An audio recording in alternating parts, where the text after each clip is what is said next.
Every once in a while, opportunity comes a-knockin' on your door. In my case, that opportunity came in the form of Bethesda. Yes, that Bethesda, offering to sponsor me to play the latest expansion in the Elder Scrolls Online.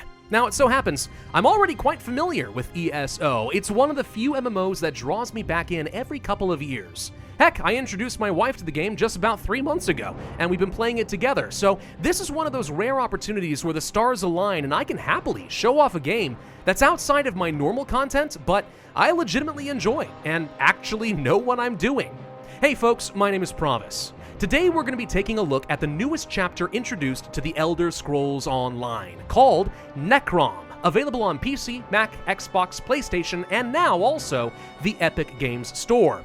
What does Necrom introduce to the game? A ton, actually. New quests, new zones, new companions, new endgame content, a new dire world-ending threat facing Tamriel for the upteenth time, and perhaps most excitingly, a new class called the Arcanist.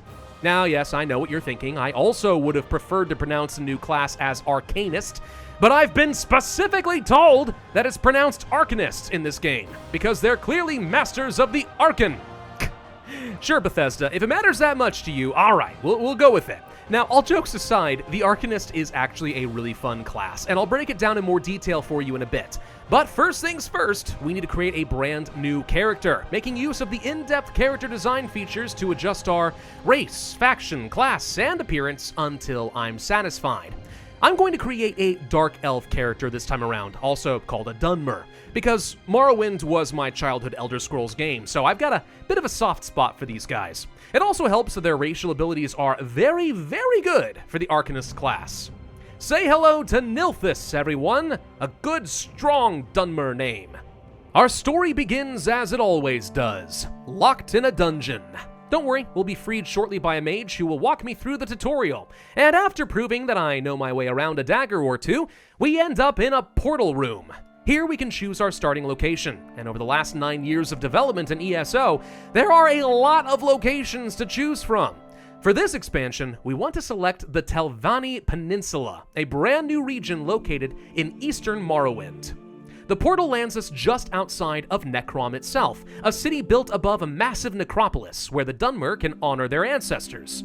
It's very sensible when you think about it, considering how frequently ghosts and spirits can cross your path in this world.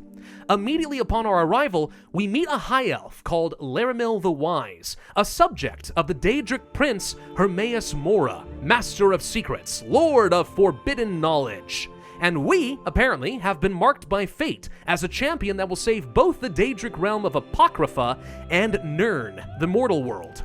Why us, and how are we supposed to do that? Not sure yet, but Hermaeus Mora wants to have a few words. So, we travel to a special pool, toss in some dimensional Daedric ink, and whoa, well, hello beautiful. Here, Hermaeus Mora gives us a bit more background. Someone, don't know who, is taking actions against the realm of Apocrypha that is threatening to unravel the threads of fate and thus destroy all reality as we know it. Now, for full context, Hermaeus Mora is a Daedric prince of knowledge. In theory, he should know just about everything about anything, capable of observing the branching paths of fate and all possible futures.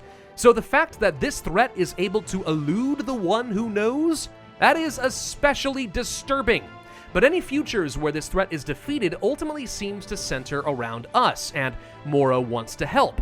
So we sign a pact, making us his proxy in the mortal world and granting us the authority to act in his name. Now that the stage is set, this seems like a good opportunity to step away from the story for a minute and talk about the Arcanist class, because the Arcanist is perfectly suited to the story of Necrom.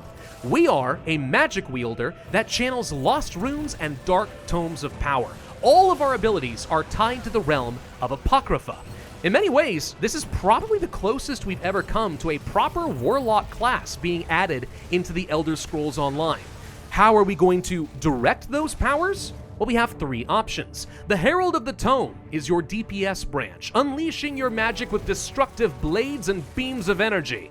The Soldier of Apocrypha is more defensively oriented, debuffing your enemies and granting shields that will keep you alive. And lastly, the Curative Runeforms branch offers tremendous heal over time abilities, always useful for solo or group content. If you've never played the Elder Scrolls Online before, one of the best features of the game is the ability to mix and match your skills. You are not locked to one particular role, it's all about whatever suits your playstyle. The same thing is true for your weapons or your armor. Just because I use magic doesn't mean I have to wield a staff and wear cumbersome robes. If you want to wear heavy armor and use a bow, go for it. I mean, some choices are more viable than others, of course, but the point is, you get to build your character however you want. So in my case, I choose to focus on dealing damage with enough healing to get me through the toughest content. I wear leather armor and wield a pair of daggers. My character is evasive rather than bulky. And gods save any fools that choose to cluster together when I unleash my beam of pure death. I absolutely excel at cone area of effect damage. Besides just the application of skills, the Arcanist does have a unique mechanic that sets it apart from the other classes. Crux. It's like a combo mechanic, where I can build up points of crux, represented by these green triangles, and spend them to boost my abilities. So for example, I can cast Rune Blades as part of my regular rotation while fighting an enemy, doing damage and building up points of crux. Once I'm at a maximum stack of 3 crux, I can cast my Fate Carver Beam attack, consuming all 3 crux and then dealing double damage, absolutely melting anything in front of me. The Arcanist is all about weaving skills to create powerful combos, which makes for a really fun playstyle. Anyways, let's get back to the story. Officially marked as Fate's Chosen and the proxy of Hermaeus Mora, we travel back to Necrom to meet up with Laramil. The threads of fate are directing us toward a set of 3 different clues to unveil the forces threatening Apocrypha, and along the way, we meet new allies that will be pivotal to the plot, such as Curate Gadain, Meln the Mouthless, and Scroot. Aw, look at Scroot. Such an adorable and pessimistic little Daedra. Now, I'm not going to reveal the antagonists. I don't want to give you guys any spoilers for the main plot. That's something you'll want to experience for yourself. But suffice it to say that whoever our foes are, their abilities are unusual and could corrupt the very foundations of Apocrypha. In fact, we quickly discover that if we're going to thwart these dastardly forces, we're not going to be able to do so from the relative safety and sanity of the Telvanni Peninsula. We need to go to Apocrypha itself. Apocrypha is a realm of oblivion, the personal domain of Hermaeus Mora. Every Daedric prince has one, but Apocrypha is particularly twisted and bizarre. The alien landscape is littered with tomes and secrets, a nearly infinite collection of knowledge that could drive even the most erudite scholar to madness. Actually, madness feels like a great way to describe this world. Everything has a vaguely Lovecraftian feel to it. Anyway, this zone is huge, with plenty to explore. I could continue running around on foot, but that's for scrubs and wood elves. Nah, not when working directly for Bethesda does come with some perks. They hooked me up with a deluxe collector's edition of the game, which means I get access to a special mount. Let me just summon that up and... That's the most horrifying thing I've ever seen! I love it! What do you even feed a creature like this? Babies? I feel like it eats babies. Right, so, putting aside that nightmare fuel, I was saying that there's plenty to do in this world. Like everywhere else in the Elder Scrolls Online, every side quest is fully voice acted with their own little plots to follow and lore to uncover. You know how most MMOs have those extremely repetitive, kill 50 bears and collect their pelts with a 20% drop rate to waste your time? That is not a thing in ESO. Everything is geared towards immersion into a larger world, playing more like a proper single-player open-world RPG rather than a grind fest. And this game absolutely rewards exploration. Not only can you gather up resources to craft your own gear, which is viable all the way up until endgame content, by the way, but you can discover dungeons, world bosses, or sky shards, which will reward you with extra skill points to enhance your character. Take your time, get lost in the world, and see what treasures you can uncover. And of course, in addition to all of that, you can't forget about the primary quest line. Again, I don't want to spoil it, but there's secrets and betrayal, love and loss, twisting mazes and angry gods. And of course, it all culminates in a set of challenging boss battles. I hadn't actually been planning on this, but I ended up playing through the entire story of Necrom in preparation for this video. I genuinely had a lot of fun and did not want to stop. That should say something, I think. Of course, my character is now only level 23, so now that I finished the story in Necrom, what next?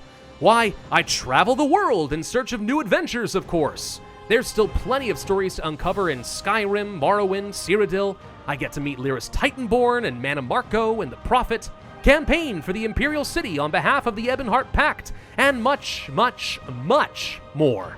So that's been my experience with the Elder Scrolls and Necrom so far. With this latest installment, ZeniMax Studios and Bethesda have taken a game that I already enjoyed and made it that much bigger, especially with the Arcanist class. So flashy, so fun. I plan on taking this character all the way to the max level and beyond.